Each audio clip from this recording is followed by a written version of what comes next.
है और उस माता के मुख से जब दादा लेखराज ब्रह्मा के साक्षात्कारों का क्लैरिफिकेशन मिलता है तो क्या होता है, उसको सुनने वाला, सुनने के साथ साथ समझने वाला, समझने के साथ साथ बताने वाला, वो व्यक्तित्व जिसे कहा गया क्या, पिता भी है और माता भी है, प्रजापिता ब्रह्मा, वो पैदा हुआ तो पहला ब्राह्मण बना कि नहीं। प्रैक्टिकल में माता और प्रैक्टिकल में बच्चा। तो ये जो अर्जुन की आत्मा है वो पहला ब्राह्मण है इस सृष्टि रूपी रंगमंच पर। और ये जो पहला ब्राह्मण है उसका आधार क्या है?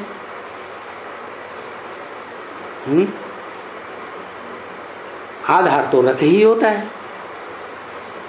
तो रथ पहले या आत्मा पहले?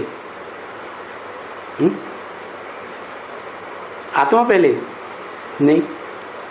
इस सृष्टि पर जब बच्चा पैदा होता है तो रथ पहले तैयार होता है या आत्मा पहले तैयार होती है? रथ पहले तैयार होता है। तो वो रथ से ही बच्चा भी प्रत्यक्ष होता है। क्या?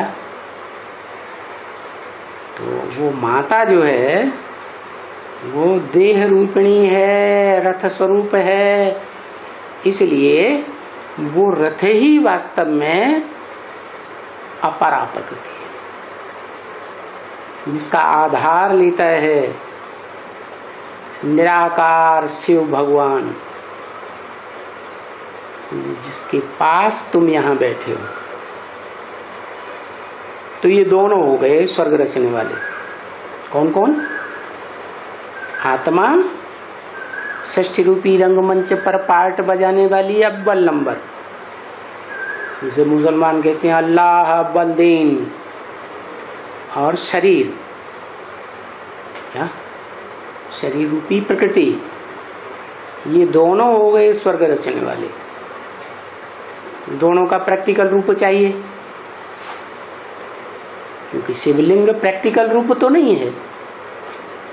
प्रैक्टिकल रूप वो दो आत्माएं हैं जिन्हें संसार में कहा जाता है महागौरी और महाकाली। महागौरी माने आत्म भाव वाली प्रकृति। तो यह आत्म भाव वाली प्रकृति और देह भाव वाली प्रकृति, ये दोनों मिलकर के आत्मा और शरीर, प्रकृति और पुरुष स्वर्ग रचने वाले हैं।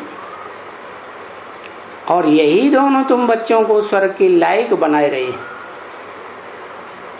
फिर शिव क्या करता है? शिव अकर्ता है या करता है? वो तो अकर्ता है,